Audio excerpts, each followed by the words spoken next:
La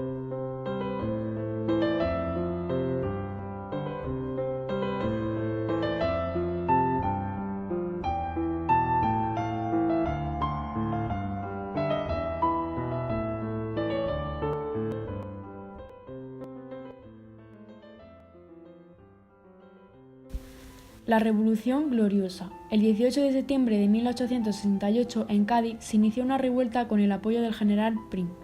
Al día siguiente se hizo público un manifiesto bajo el lema «Viva España con honra». En él se denunciaba la corrupción de la monarquía, se pedía la participación de los ciudadanos para defender la libertad, la formación de un gobierno provisional y la convocatoria de Cortes por sufragio universal.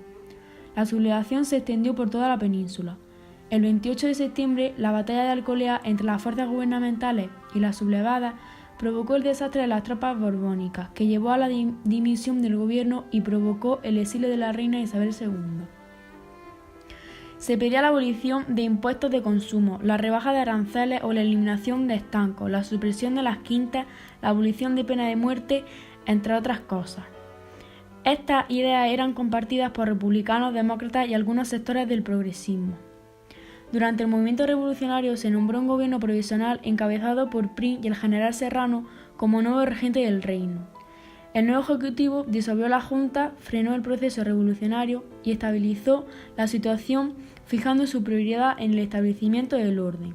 Su objetivo era convocar elecciones con sufragio universal masculino para mayores de 25 años. En enero de 1869, las elecciones a Cortes Constituyentes dieron la victoria a los progresistas, unionistas y demócratas monárquicos, pero aparecieron dos minorías importantes, los carlistas y los isabelinos. Constitución de 1869. Las Cortes se reunieron en febrero de 1869 y nombraron una comisión parlamentaria para redactar una constitución, que fue aprobada con la abstención de carlistas y algunos republicanos. El Estado debía mantener el culto y el clero católico. También establecía la soberanía nacional y unas Cortes compuestas por el Congreso y el Senado. Se impuso una monarquía parlamentaria. Proclamaba la Constitución. Las Cortes establecieron una regencia, que recayó en el general Serrano, mientras el general Prim fue designado jefe de gobierno.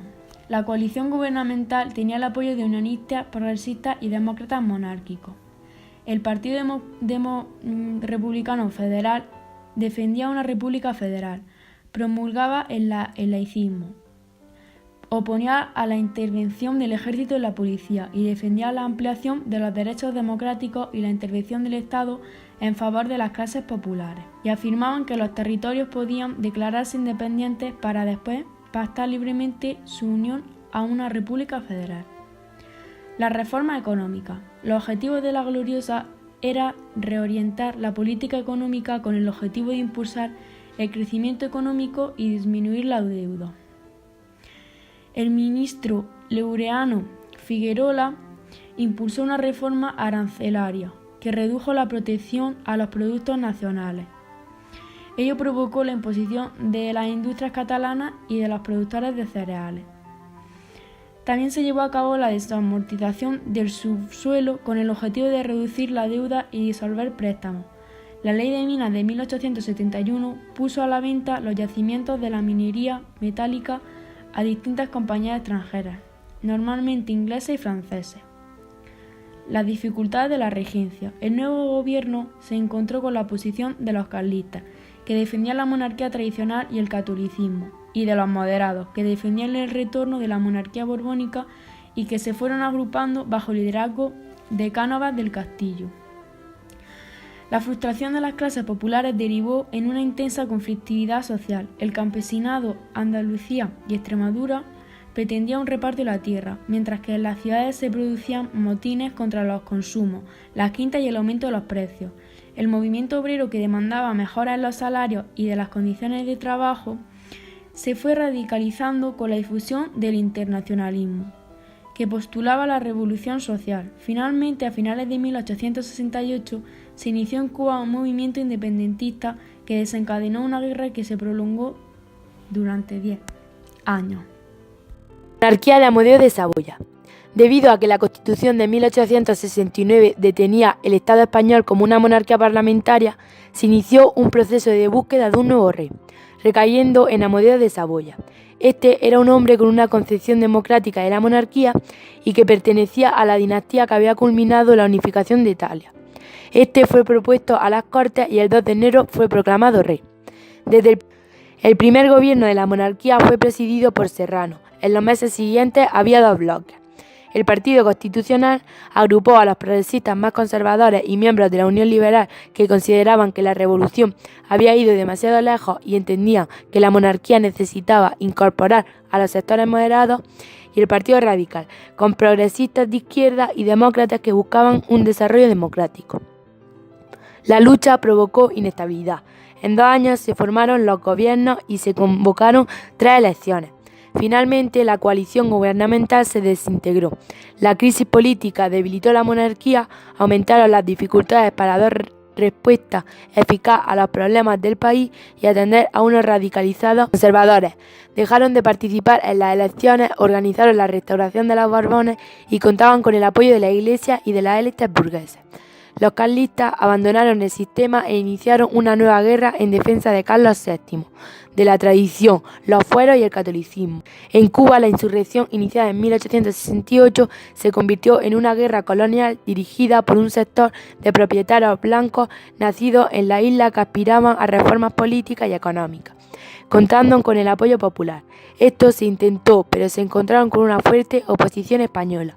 Muchas revueltas y protestas de los sectores populares, favoreciendo el aumento de la influencia del internacionalismo y la radicalización de los conflictos. También los republicanos impulsaron nuevas revueltas reivindicando la República Federal. Ante esto, Amadeo de Saboya renunció al trono en 1873. Primera República, el proyecto constitucional federal. El 1 de junio de 1873 se forma el gobierno de Pi y Margall. Su gobierno se basó en calmar las revueltas de la península y en algunos retoques a la Constitución, como establecer la soberanía popular con sufragio universal, la prohibición o subvencionar cualquier religión, aunque de muchos cambios que hizo, el más radical fue los que hizo en la estructura del Estado. Rompía con el modelo tradicional y definía un nuevo sistema democrático como establecer una república federal, la cual establecía que España se constituyera por 17 estados, entre ellos Cuba y Puerto Rico. Se organizaban en estados y regiones, y cada estado tenía su propia constitución, leyes y demás, aunque no se llegó a aprobar la Constitución. Las guerras y el cantonalismo. La proclamación de la República hizo que los carlistas abriesen un fuerte y dominaran territorios antiguamente carlistas, como Cataluña, Teruel, Cuenca, etc. También contaban en el 1868 con el problema de la Guerra de Cuba, que la República fue incapaz de frenar. Aunque el conflicto más grave fue el de la sublevación cantonal, que consistió en la proclamación de algunas ciudades o provincias en cantones independientes con sus propias leyes, gobiernos, etc. El primer cantón fue el de Cartagena, el 12 de julio de 1873, proclamándose así un estado independiente y reclamando la República Federal en España. Este movimiento se extendió por Sevilla, Cádiz, Granada, Málaga, Bailén, Andújar, etc. Pi y Margall se opuso al parar las huertas mediante armas y dimitió, llegando así al poder Nicolás Salmerón, quien sofocó rápidamente las revueltas menos la de Cartagena, que duró un poco más, hasta el 1874. Más tarde, Salmerón tuvo que dimitir, también, al no querer firmar 2 penas de muerte a los cantonalistas. A esto cogió el poder Emilio Castelar, que fue más autoritario y obtuvo mucho poder, cerrando las cortes y reorganizando el ejército para derrotar al frente carlista.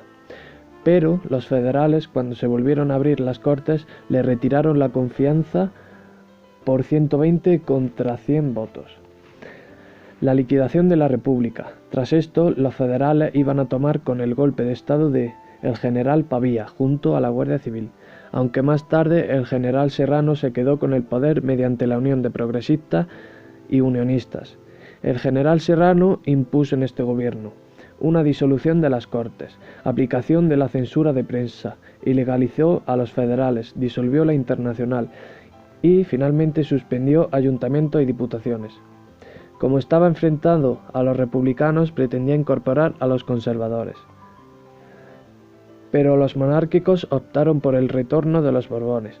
El 29 de diciembre, Martínez Campos encabezó un pronunciamiento en Sagunto, que proclamó rey de España a Alfonso XII, hijo de Isabel II. Esto fue el inicio de la Restauración.